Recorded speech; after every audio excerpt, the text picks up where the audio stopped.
Very well. Well, together. Well, we are going to continue the session, and we are going to present more in detail the dimension that have been used for the exercise that we are now conducting for Pacific Alliance and the other 3 countries for Latin America. And the first session, the first dimension is on the institutional dimension, Marco Institucional. And we have the 4th dimension that I have mentioned before. We found that this sort of approach is quite useful and is applied generally across all the different regional projects that we are conducting. So we have the definition of SMEs, the strategy and the coordination and the mandate of the policy, consultation with the private sector, and the part on the formal economy. We had already spoken before about what is the content of this dimension. What I would like to add, that normally we ended up by, in the final report, by providing a result at the level of subdimension and the level of dimension.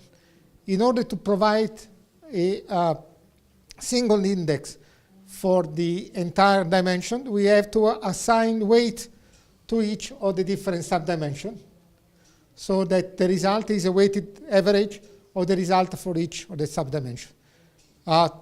In the project that I have followed so far, we discussed these weights among the different subdimensions at the regional level with the national coordinator, with the country themselves, but in the later phase of the project, when we have collected the information. Because otherwise there is a tendency, in a certain way, of manipulating the weight to adjust the results according to the interest of each country, which is natural in a certain way. And I've been following this process for the ASEAN countries, and we had the meetings about 3 weeks ago in Indonesia, where all the countries coordinator participated, as well as all the technical experts, and we spent quite a bit of time on discussing the weights until we reach an agreement for all the different dimensions. Now, I would like to spend a little bit more time on the issue of the informal economy. It was discussed quite extensively yesterday, and I understand that for the economies in Central America is quite a relevant issue. All of you mentioned that the majority, by far the largest majority of the enterprises that compose the SME population are micro enterprises. The percentage of micro enterprises is well above 90%, many cases 98%, 97% of the enterprises. So it's really the majority of them. A large proportion of those enterprises are somehow part of the informal economy. So it's impossible to talk about SME policy without talking about micro enterprises and informality in this region.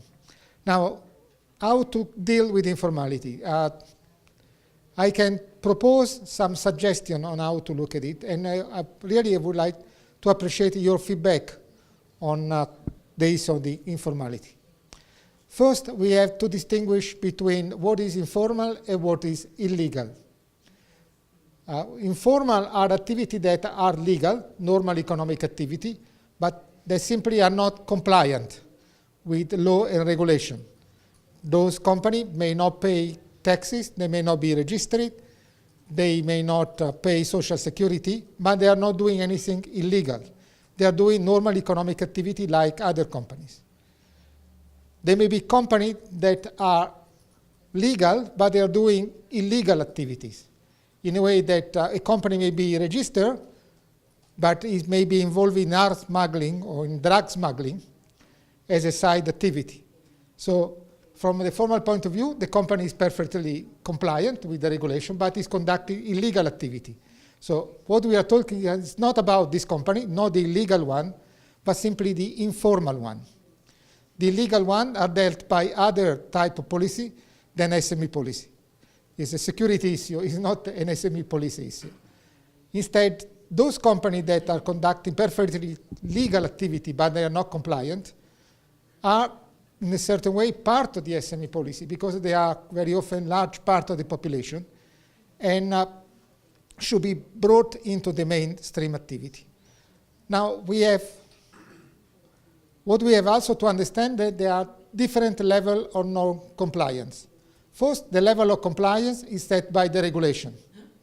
If the regulations are very strict and they require a number of steps and a number of administrative acts in order to be compliant, and this definition of compliance are particularly have a stronger requirement, then the number of companies that are unable to meet the requirement is particularly high.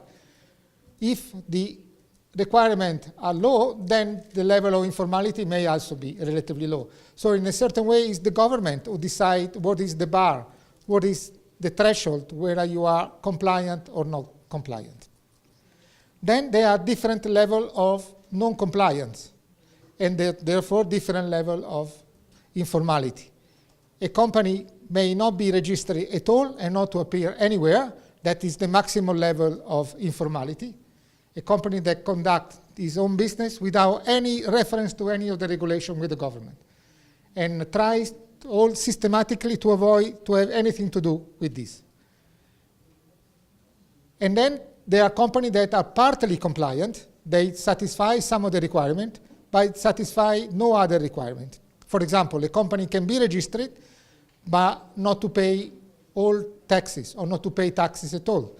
Can be registered, but having a number of employees that are in the black.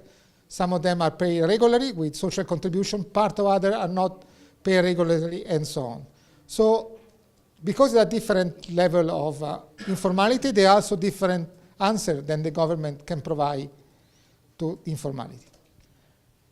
Then the other element that we have to consider is what type of activity that are informal.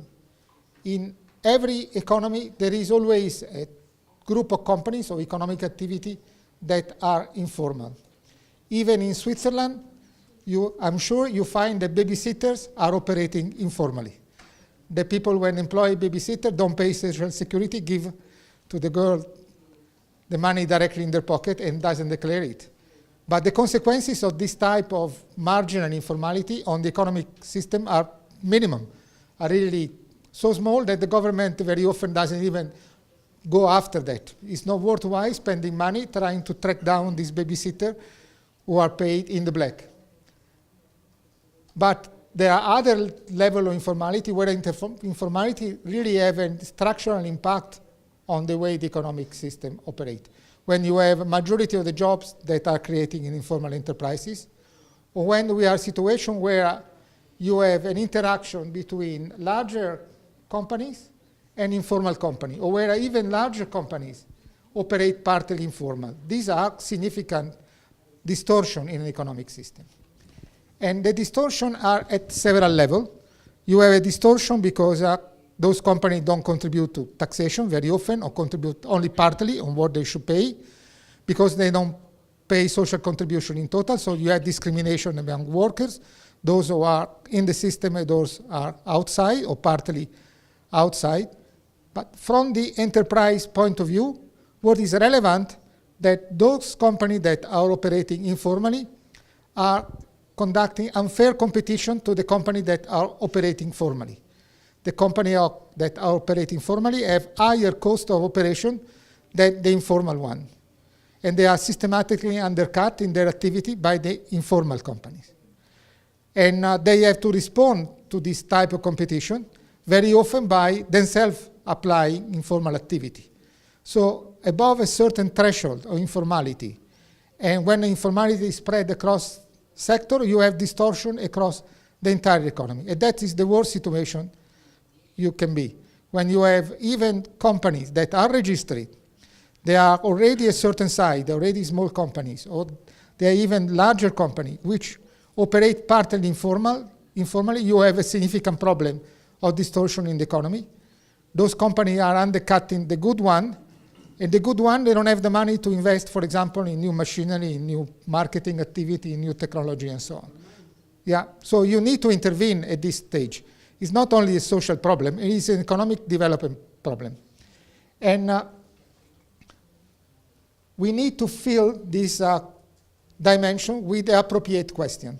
Normally, what we ask to government in situation where informality is there, but is not a very serious level, is if you have done any analysis of the type of informality you are facing, and if you have any specific program about informality. If you think that informality is much more serious problem, we need to go deeper into this question and ask if there are specific action that has been taken, which area are you covering with this action?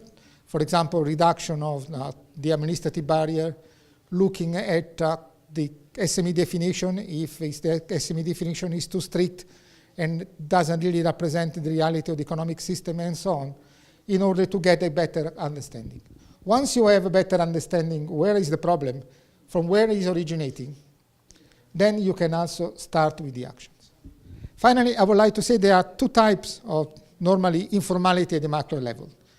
You have a situation where you have informality as a temporary problem, where basically this is due to the fact that very often is related to the process of urbanization, people moving from the countryside or from surrounding area from the big city into the big city.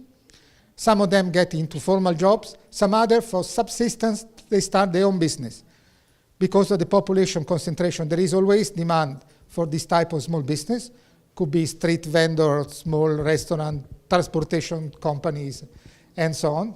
But the business is so marginal and there's such a poor structure that it cannot, in a certain way, operate under normal conditions. But as better jobs are developed in the city, as better regulations are introduced by the city, this type of informality tend to disappear over time. And then you have another type of informality where instead this sort of marginal business is structural. It's always there. It's not a temporary problem. There are no better jobs that are developed. The only job there at the offer are the marginal one, are the informal one. These require other type of answer than the previous one. And very often in emerging countries, you've seen that the government, in a certain way, tolerate a certain level of informality because by having this level of informality, you provide a subsistence to people without specific cost for the government. Instead of having to provide unemployment benefits, you allow the people somehow to find themselves a job or to create themselves a job and to support themselves. It's by far the second best, but it somehow contains this phenomenon of marginalization. And when we did this analysis in Southeast Asia, recently, when we had the regional meeting, we had quite a lot of discussion about informality. And for example, in Southeast Asia, we realized in certain countries, they have quite a larger population of the SMEs that are considered informal. But when you look more specifically at what are considered informal, you realize that the problem is on the SME definition and on the registration process. For example, I remember that we had quite a bit of discussion when we had a country meeting in Thailand. In Thailand, there are something like 2.8 million enterprises. And the Thai told us that nearly 2 million are informal.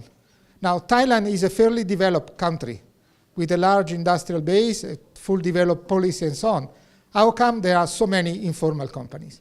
After going on the discussion, they told us that according to their definition, a company, an enterprise, is formal if it's incorporated, if it's registered as a legal person. If it's instead is not incorporated, it's considered informal. This informal company is not that unknown by the government. They are known, but they are registered at other level, very often a municipality level or a district level. They are not in the main company registry, but outside. And by being so, there are consequences on the SME policy. There are instead other countries where the problem is that the process of registration is complex and they require a lot of documentation and they require also pre-registration with the tax office, which puts many of the company off. So this is something that we have to consider.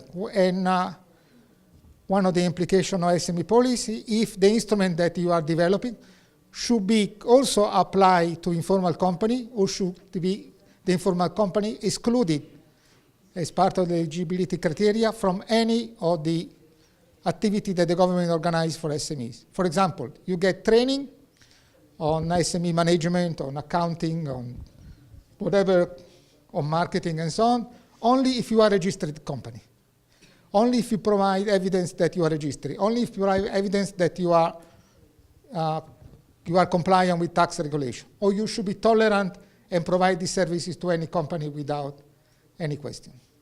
So these are the issues that should be considered, and really I would appreciate your views. For example, do the kind of policy that you had described yesterday only apply to formally registered companies, or they apply to any sort of company, doesn't matter the registration? Or there are programs that apply only for registered and other for non-registered? Any feedback on this?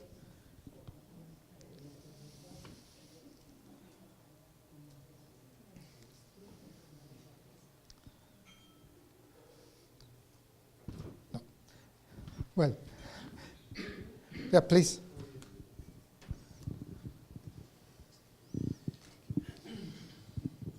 Sí, gracias. Bueno, en nuestro caso en Costa Rica, solo son empresas formales las que registramos, no llevamos un registro de informales. Con el tema de, ahora que le escuchaba a usted, diferenciaba un poco sobre los conceptos que usted definía en casos particulares, porque se da que una empresa es formal, digamos, y pongo ejemplo a los orientales, pero cuando se trata de pagar a los trabajadores no cumplen con los requisitos mínimos, que es pagar salario mínimo y cargas sociales. Obviamente eso incide en la estructura de costos de este negocio, y efectivamente hay una competencia desleal con respecto a otro negocio parecido que sí cumple con esos requisitos. Entonces ahí pensaba, bueno, ahí no hay una informalidad, lo que hay es una evasión en alguna forma, que es un delito, porque evidentemente usted no puede tener empleados y no cumplir con el pago de salario mínimo y de cargas sociales. Entonces ahí estaba tratando de ver cómo lo ubicaba, porque realmente eso no es informalidad, eso es más bien un delito que evidentemente provoca que le puedan cerrar el negocio, digamos, a esta persona. Pero el registro nuestro solo son con formales, y las informales lo estimamos con la encuesta de hogares. Ahí hacemos ya un prorrateo de lo que tenemos registrado en seguridad social con lo que arroja la encuesta de hogares, y entonces ahí tenemos un estimado de cuántas empresas informales pueden existir. Yeah, please.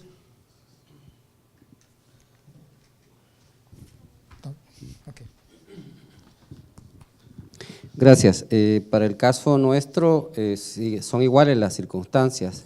De hecho, ayer lo expresaba, de acuerdo a nuestra oficina de estadística, son 161.934 empresas del país. Si quitamos las que no tributan y las que no tienen seguridad social, el número se va muy abajo. De hecho, también la DIGESTI, que es nuestra entidad de estadística, lleva un registro de solvencia de las empresas que operan en el país. Ese registro no pasa de 25.000 empresas en el país. Ese sería, digamos, el dato de las empresas que oficialmente operan en el país. Sí tenemos otras maneras de entender, digamos, esa información. Vaya, de hecho, nosotros recién hemos iniciado, de acuerdo al cumplimiento de la ley MIPE, que nosotros tenemos un registro de empresas MIPE. Estoy revisando los datos que tenemos al 30 de junio de este año y me encuentro con sorpresas bien importantes. Prácticamente el 90% son microempresas que no pasan de 10 trabajadores. Y la mayoría, algunos incluso no reportan trabajadores, es decir, son autoempleos. Y si nos vamos a las normas de la OIT para clasificar estas empresas, ellos consideran que un autoempleo incluye hasta 5 trabajadores, así lo maneja por lo menos la encuesta de hogares de nuestro país. Entonces significa que nuestro mundo es muy micro, muy pequeño. Si lo revisamos por el lado de los montos de venta, la capacidad de negocios, estoy hablando del registro MIPE que tenemos, las ventas igual son pero muy pequeñas, prácticamente el 90% de las empresas venden entre 0 y $50,000 al año, esa es un monto muy pequeño, ¿verdad? Pero yo llamaría que tenemos empresas pobres, ¿verdad? Esa es la realidad que nosotros tenemos, pero también existe la posibilidad de medir, tratar de comprender la informalidad y desde ese punto de vista, la encuesta de hogares y propósitos múltiples de nuestro país señala que son más de 600,000 microempresas que aparecen por el tema de autoempleo con o sin local, es una subcategoría que se manejan acá, ¿verdad? Y también nosotros estamos en un proceso de conocer mediante una encuesta que CONAMIPE está levantando este año, cómo se comporta este tema de la informalidad. Hemos ido a los hogares para identificar al interior qué actividades económicas se desarrollan, ¿verdad? Más hogares productivos, ¿verdad? Y si se encuentran en el área de barrido de la encuesta, se levantan empresas que están formalizadas, ¿verdad? Pero igual el número sí es importante y sí nos da datos importantes de empleo, pero son estimaciones, ¿verdad? No tenemos un dato sólido. Por lo tanto, el tema de la formalidad e informalidad, visto desde la tributación y seguridad social, sí es un tema que por lo menos a nosotros necesitamos reflexionar bastante para llegar a una conclusión sobre ese asunto. Thank you. Gracias, buenos días. Para el caso de Guatemala también se toman solo las empresas que están en formalidad. La informalidad no tenemos ningún nivel cómo poder clasificarlas, ya que hay microempresas que trabajan a puerta cerrada y es difícil identificarlas, por eso solo se toma la formalidad.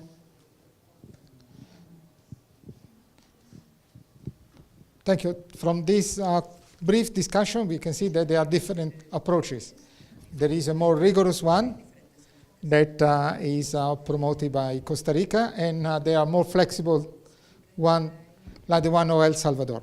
If you take a rigid one, which has good reasons, because those companies are undermining the good one, basically you bring informality very close to illegality. You say not to pay taxes is a crime, this company has to be persecuted. Say, you need always enforcement because companies don't pay willingly taxes. Without enforcement, it's very difficult to reduce illegality.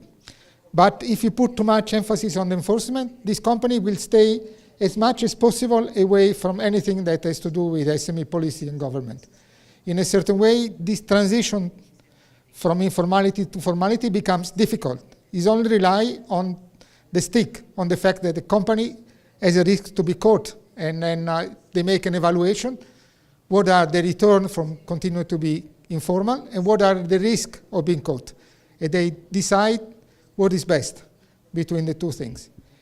There are other approaches where instead you try to identify the type of informality and to address it to see if there are margins in bringing the company closer to the system, because not all the companies are really so harming, so disrupting to the economy. There are different levels of informality.